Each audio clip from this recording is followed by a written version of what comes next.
Hello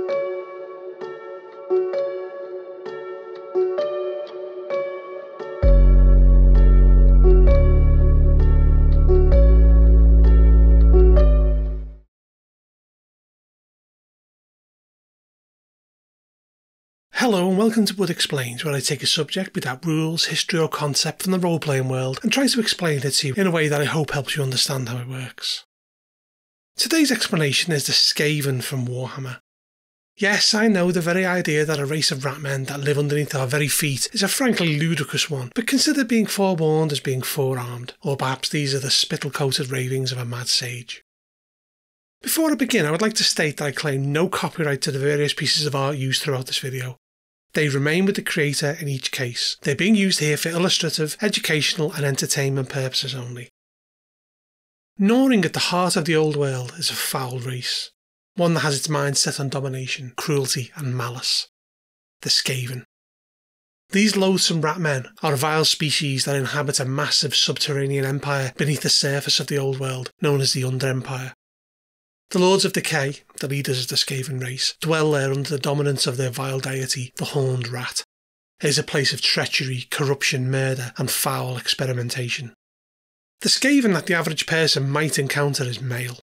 The average Skaven stands between 4 and 6 feet in height, and they usually live 20 to 30 years, although Grey Seers, the warpstone-devouring sorcerers amongst them, can live beyond 60 years.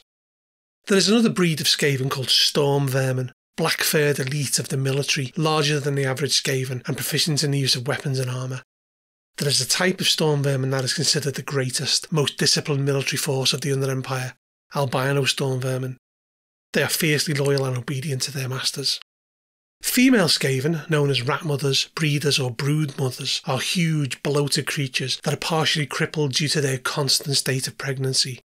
They are cared for by castrated slaves as they cannot care for themselves. Their time is spent in a state of euphoria brought on by warpstone narcotics, and they birth litters of up to 10 ratlings per week that reach full maturity in 3 weeks. This is their only purpose in life. They do not even learn Queekish, the chittering language of the Skaven, and they have no social skills. At least that's what the male Skaven think. It's believed that the Skaven think of themselves as a kind of master race, superior to all others, and that this stems from their god, the Horned Rat.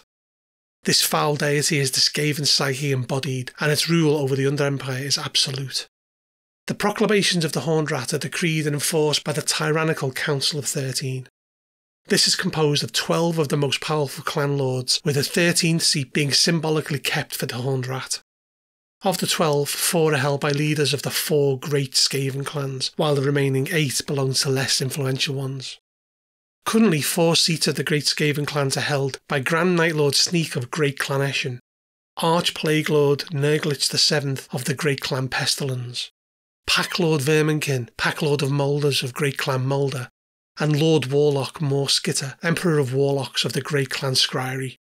The remaining 8 seats are held by Clan Moors, Clan Rictus, Clan Scurvy, Clan Chrysor, Clan Morbidus and Clan Scab, with the last belonging to Paskrit the Vast, the warlord of all Skavendom, who has no known clan affiliation. It should be noted that despite Clan Eshin being one of the great clans, Clan Moors and Clan Rictus are said to have stronger seats. In addition, Clan Morbidus is considered the thrall clan that gives Clan Pestilence more sway due to its representative always voting or vetoing in line with Nurglich. First, let's talk about Clan Moulder. These are responsible for the creation of horrific war beasts through mutation, breeding and surgical modification. They are the wealthiest of the great clans due to the demand for their abominable creations, and few dare to challenge them. Their stronghold is known as Hell Pit, and the respect they receive is well deserved. Indeed, they are the creators of the fearsome rat ogres and swarms of giant rats that causes terror in the hearts of those that face them on the battlefield, driven on fearlessly by Skaven packmasters. Notable amongst Clan Moulder is Throth the Unclean, one of the smartest and most twisted of the master mutators of the clan, and one of the 9 lords of Hell Pit. A lifetime of exposure to warpstone has given him bone spines to stick out of his back and a 3rd arm. Clan Pestilence are creators of disturbing diseases and plagues that they unleash upon the world above, and are the most feared of the great clans, almost overthrowing the Council of 13 at one point. The Skaven disciples of Clan Pestilence are known as Plague Monks, and they dedicate their existence to spreading pestilence in the name of the Horned Rat. They can be recognisable by their diseased and decaying appearance and the foul smell that accompanies them, and the religious fanatics who seek to become the embodiment of the aspect of the horned rat that they recognise as the harbinger of disease. They do not sell their services to other clans, only lending their warriors to causes that they believe in. Clan Pestilence contains a rare heretic amongst its ranks, Canker Flet, an arch-prelate of the clan who does not worship the horned rat, but instead secretly gives fealty to the chaos god Nurgle. Then we have by far the most secretive and hidden of all the clans, Clan Eshin. The Skaven of Clan Eshin specialise in murder, stealth, assassination and poison. They see and hear everything, and their operatives are scattered throughout the Under Empire and will perform any act of sabotage or assassination for the right price, and they are very good at what they do. They act as the virtual secret police for the council, using their talents to maintain the power of the great clans, with political murder being commonplace in Skaven society. The most notorious member of Clan Eshin is Deathmaster Snikch, Grand Night Lord Sneek's primary agent and the clan's chief assassin. His infamy is only surpassed by the mystery that surrounds his current whereabouts. He's known to wield blades of weeping poison in both hands, as well as in his prehensile tail, and he is considered a legendary figure amongst all of the Skaven clans. Finally, we have Clan Scryri, the mad inventors of the Skaven world. They blend warpstone-powered sorcery with science and engineering into horrific weapons of war, and are capable of using the winds of magic to cast spells. Built in their Warpforge workshops, they've created the likes of the Poisoned Wind Globe, Warp Fire Thrower, Rattling Gun, and Warplock Jezzail, as well as the Warp Grinder tunnelling machine. Their war machines include the Warp Lightning Cannon and the Doom Wheel. Many argue that they are the most influential of the great clans due to their innovations and vast arsenal of weapons, rivaling many above-ground nations, and their leader, Lord Warlock Marskitter, is the second most influential on the Council of 13. They're hated by Clan Pestilence and the Grey Seers, as they consider their worship of the Horned Rat to be lax and impious. They're allied with Clan Moulder. One of the most ambitious members of Clan Scryri is Icket's Claw, a talented chief warlock engineer who has taken their blend of science and sorcery to new levels of design and depravity. And above all Skaven kind are the Grey Seers. They are the emissaries of the Horned Rat, unholy doom prophets capable of incredibly powerful feats of magic that can level armies. Their goal is to bring about the Great Ascendancy. They are taught the lore of ruin and spend most of their time in prayer to the Horned Rat, seeking guidance from the deity. Their training is rigorous and deadly, and they are in just as much danger as any other Skaven. As you might expect, the Grey Seers have incredible influence that they guard fiercely, and even the great clans dare not slight a Grey Seer for fear of the displeasure of the Horned Rat. They have a rivalry with Clan Pestilence, who refuse to send their white-furred and horned rat men to the Brotherhood and stand in open defiance.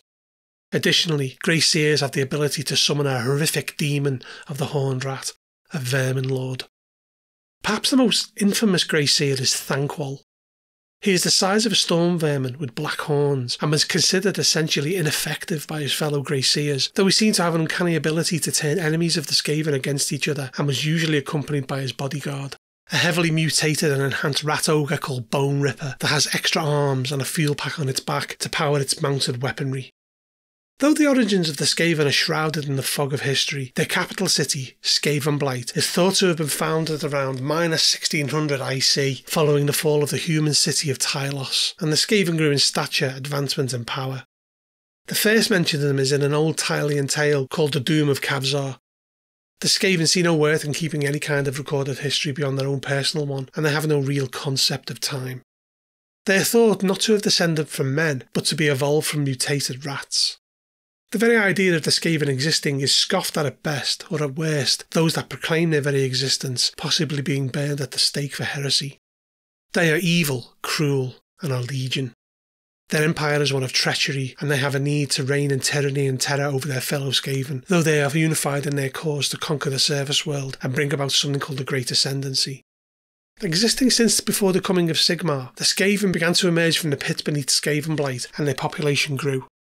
Food and living space rose to critical levels, and they began to expand their domain. The surface world was considered too dangerous. They decided to gather their warpstone and perform a grand ritual.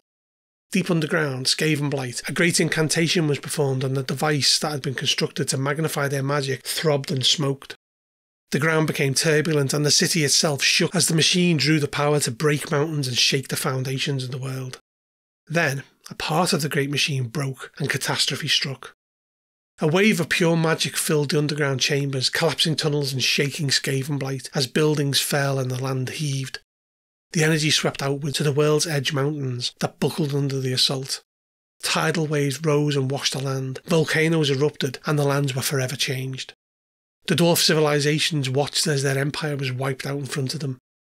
This became known as the Time of Woes.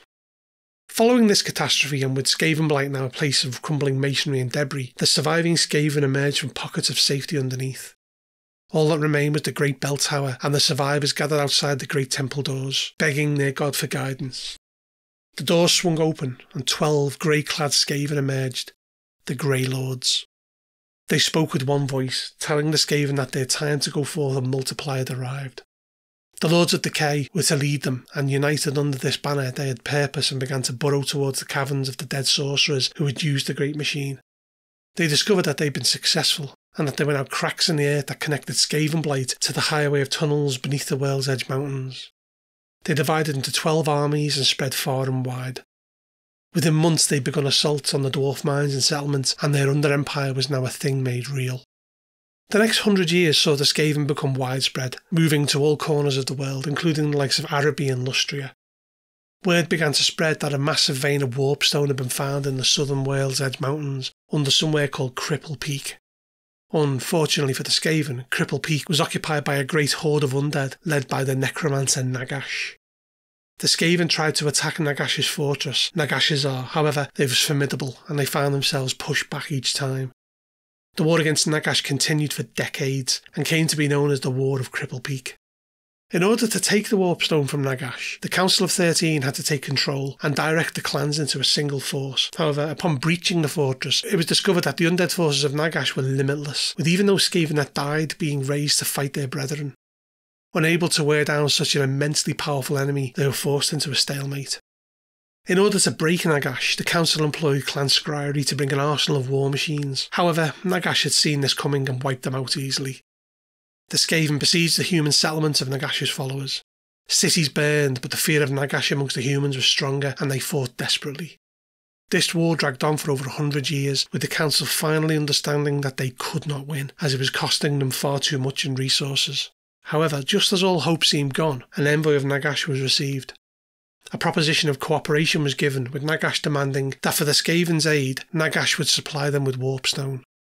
The council begrudgingly agreed, maintaining a diplomatic distance while spying on Nagash to find out what his plans were. Nagash, in exchange for warpstone, wanted the Skaven to lure the Orc tribes into the cursed pit, which the Skaven did, while redoubling their efforts to expose his plans. Their spies could learn little at first, other than Nagash's armies were getting bigger, and the council began to believe that should Nagash invade the Under-Empire, they would not be able to withstand it, though they also realised that they did not have the power, courage or skill to tackle such a threat. Luck was, however, on their side, as they became aware of a human king, Alcadazar the Conqueror, that lay deep within the dungeons of Nagashizar. Vengeance burned within him, and the council acted with haste to provide him with a weapon that could ensure the true death of Nagash. With this in mind, the council began forging a great sword made of purest warpstone, and infused it with terrible spells and curses by the Grey Seers, and inscribed it with dread runes by Clan Scryery. It was fitted with a device that would allow the council to channel their power into Alcadazar. Through secret tunnels, the Fellblade was delivered to Alcadazar, and he took it and was guided to Nagash's throne room. Nagash was on his throne, deep in thought. Alcadazar struck Nagash, the Fellblade slicing through his magical protections, cleaving through his wrist, and with this the great necromancer snapped out of his stupor and unleashed a storm of magic on Alcadazar. The council channeled more energy to protect him, killing 2 rat lords, and Alcadazar went into a frenzy, hacking and cutting Nagash's body, and at the end of it all, Nagash lay shattered. Alcadazar left Nagashizar and walked back towards his long-fallen kingdom, Fellblade in hand, never to be seen again. With Nagash's undoing, the Skaven overran the fortress, and Nagash's remains were completely destroyed in a warp forge, and mining operations were resumed at Cripple Peak, and Nagash's empire was crushed. The warpstone was extracted and moved to Skaven blight. Long before Cripple Peak, the Skaven had warred with the dwarves of Carachancore, discovering the Underway, a huge network of underground highways that connected all of the World's Edge mountain dwarf holds. As time passed, the dwarfs lost ground, being trapped between the greenskins on the surface and the Skaven underground. This meant that the dwarf mines were no longer safe from attack. Though they gave up many settlements, the stronghold of Carrack 8 Peaks remained, the second most powerful that they had, and it was protected fiercely by the dwarfs. Skaven missions were met with strong resistance, death traps and squadrons of ironbreakers, highly armoured dwarves trained to fight in the tunnels. Skaven blood was spilled along every step of the way, and unable to pierce their defences, they turned to the Council of 13 for help. The first step was for the Skaven to convince the Orc tribes to stop infighting and join forces to take out the dwarves. The second step was to poison dwarf sewers and wells with unrefined warpstone, causing the dwarf populace to become sick and then unleashing hordes of giant rats on their defensive positions. However, it was the fell technology of Clan Scryri that proved decisive. They built a portable warp fire thrower that was capable of melting the Gromrel forged gates of the hold, and this allowed them to smash through the shield walls, though the dwarfs fought back fiercely. This was when Clan Scryri unleashed their newest creation, poisoned wind globes. Armour could not protect against this, and many mighty warriors died in agony. After over 150 years, the remaining dwarves were forced to flee the city and give it up to the hordes of Skaven. The dwarves came to understand that the Skaven threat was merciless, relentless and seemingly unlimited. All other dwarf holds came under attack, with even Carrack's defences being penetrated. By the year 17 IC, the Council of 13 became aware of a rise to the west of a growing power in the Under-Empire. A forgotten clan that had found massive intercontinental tunnels that stretched across the great ocean toward the jungle continent of Lustria. This clan claimed the great temple city for the glory of the Horned Rat, killing off the lizard men that attempted to reclaim it. However, the swamps and jungle started to take its toll on the Skaven, and they became sickened by strange diseases there. They prayed fervently to the Horned Rat for salvation. This led to them making sacrifices in the Lustrian jungle and the worship of the very diseases that was killing them.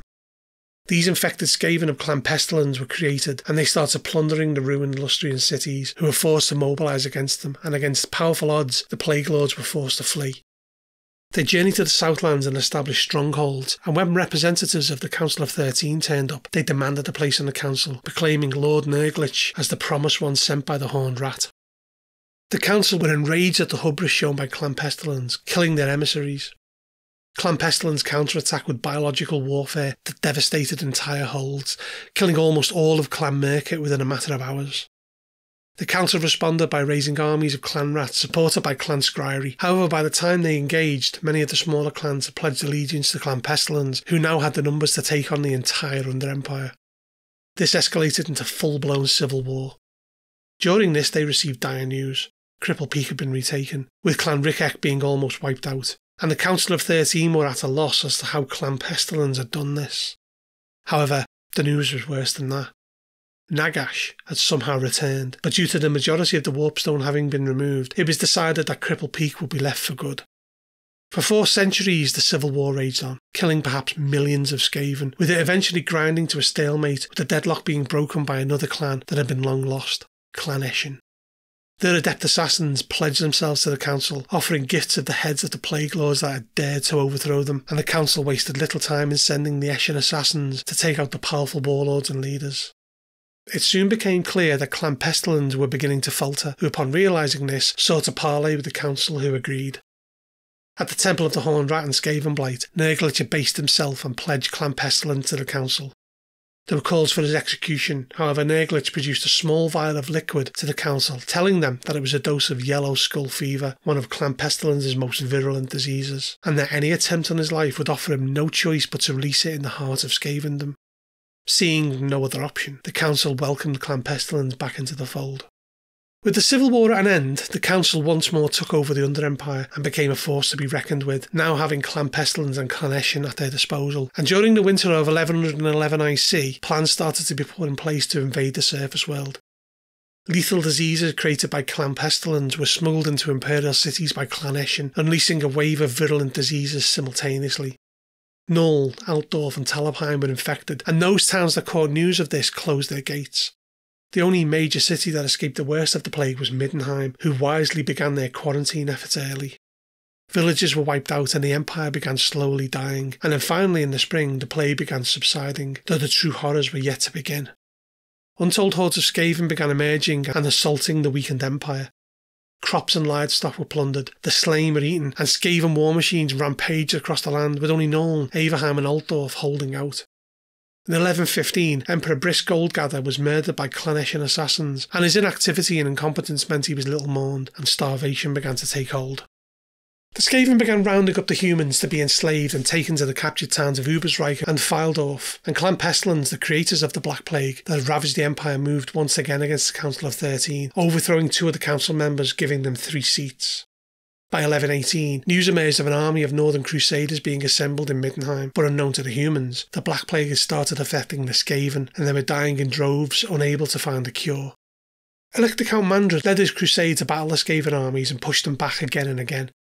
The Skaven launched a counter-attack in the Battle of the Howling Hills, and Mandred, beheading the great warlord Vermic of Clan Mors, broke the resolve of the Skaven, who were massacred. This brought the war to a close. The Under-Empire was ravaged by disease, their war effort halted, and the council feared a massive slave revolt. Over the next 25 years, the humans recovered quickly, and under the leadership of Emperor Mandred Skaven Slayer, towns were rebuilt and the land resettled, the armies regrowing. Mandred ordered a constant guard against Skaven incursions. The Council of 13, as is the nature of Skaven, began pointing the finger of blame at each other, splitting them, and as one last act of vengeance sent a Clanesian assassin to murder Emperor Mandred in his sleep.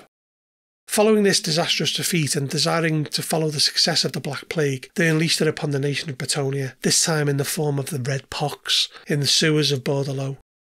Almost a third of the populace was killed, and Baron Giscard Dupont ordered the poor quarter of the city to be burned to the ground to contain it, killing many innocent people. Deplorable as this was, it halted the spread of the plague, though the Skaven tried again around 25 years later, and all of Bretonnia and Italia were hit by the outbreak. The Under-Empire looked on the verge of achieving what they'd set out to do. However, victory was snatched from them when an army consisting of Merivec of Mousillon, the Duke of Paravon, and Wood Elves from Athelloren arrived and stopped the Skaven, who were broken and massacred by mounted Bretonian knights. With 2 catastrophic defeats to overcome, the council once again blamed Clan Pestilens and demanded that they be cast out. On the day of the vote, the Plague Lord Council members accused the rest of the council of heresy against the true intentions of the Horned Rat. This triggered a second civil war, with fighting breaking out between the Plague Monks of Clan Pestilens and the albino storm vermin guards of the Temple of the Horned Rat. Clan Scriery, having predicted this uprising, moved against Clan Pestilens, bringing war machines and defences up around the temple, with Ikit Claw taking command, being promoted to Chief Warlock. Their Jezzail teams manned the Sacred Bell Tower, while Warlock engineers guarded each entrance with diabolic war machines. Clan Pestilens were repulsed at every turn, giving Lord Morskitter the prestige he needed to declare himself ruler of Skaven Blight. He planned to re-establish the council under his rule. And this is how it remained for 400 years. Factions rose and fell, allegiances shifted, and this all played out to the amusement of the Horned Rat. Clan Moulder, Clan Scriery and Clan Pestilens headed their own factions in the Under-Empire, with Clan Eshin remaining neutral, hiring out their expertise to the highest bidder. Clan Scriery re-established their stronghold in Skaven Blight, and a mighty force of infernal machines never before beheld. Chief Warlock Ikit Claw began detecting a strange, dark magical energy coming from the north, and Morsleib hung low. Dark omens would abound, as the largest chaos army ever gathered to engulf the Empire. Lord Morskitter sensed a great event was coming, and the Grey Seers were preparing a great ritual. The Grey Seers visited every Skaven stronghold and dealt an ultimatum: attend the annual feast of Vermintide, or suffer the wrath of the Horned Rat. They knew that the war must end, and that world domination would never happen without them being united. The Grey Seers were to perform an invocation that would bring the Under-Empire to its knees under one true ruler. For only the second time, every single clan had a representative at the gate of the Temple of the Horned Rat to bear witness to the great ritual. The temple doors swung open and 169 Grey Seers emerged, with Lord Critterslick being the last, holding a book bound in skin. He spoke the incantation and the Grey Seers joined in, rising in intensity. 169 slaves died in agony. The great bell of Skaven Blight tolled and the skies darkened. Lightning lashed, and at the 13th toll the bell stopped. The Seer Lord opened his jaw, screeching, and a massive vapour cloud rose up and engulfed the sky, and a great claw reached out of the void and tore apart the curtains of reality. And there he was, with blackened skin and 2 blood-red eyes as wide as castle gates, the great Horned Rat staring at his children, and all knew who he was. The Skaven present fell prostrate, some even dying in fear at the sight, and this same claw reached out, scooping a huge handful of Skaven into a yellow-fanged mouth, consuming them. Again and again the god did this, and finally sated, he revealed a gift to his children. A huge pillar of purest warpstone with 13 sides, each marked with glowing runes containing the commandments of ruination, dictates of rulership, and prophecies of the Great Ascendancy. Then the Great Horned Rat spoke. He told his children that though their wars amused him, it was to stop. They must spread his corruption in order for them to rule the world above. The Council of 13 was to be reformed, and they must all obey his commands or feel his wrath for eternity. Only the faithful could touch the sacred pillar and join the council, and with this proclamation he retreated to the netherworld, reality sealing behind him. The gathered horde stood in silent fear. The lords of Skaven knew they must touch the pillar. Lord Racken was first, and his body burned with black fire until only ash remained. Over the night, many Skaven lords touched the pillar, with some surviving and others being consumed. Only 12 lived, and the Council of 13 was once more. And this brings us to the present day. Following the summoning of Vermintide, the Skaven were once again under the rule of the Council of 13. Fearful of the wrath of the Horned Rat, they became more obedient. Their population rose again under the coordination of the Grey Seers. Towns and villages outside of the Blighted Marsh were the first to fall. Communities were enslaved, and the Grey Seers personally delivered edicts to chieftains and lords. They were working in a more unified way than they had ever done, and at this time they picked their battles and wait for the opportune moment for the time to strike. If you found this video useful, don't forget to like and share it, and make sure to subscribe for more Bud Explained videos in the future. Bud out.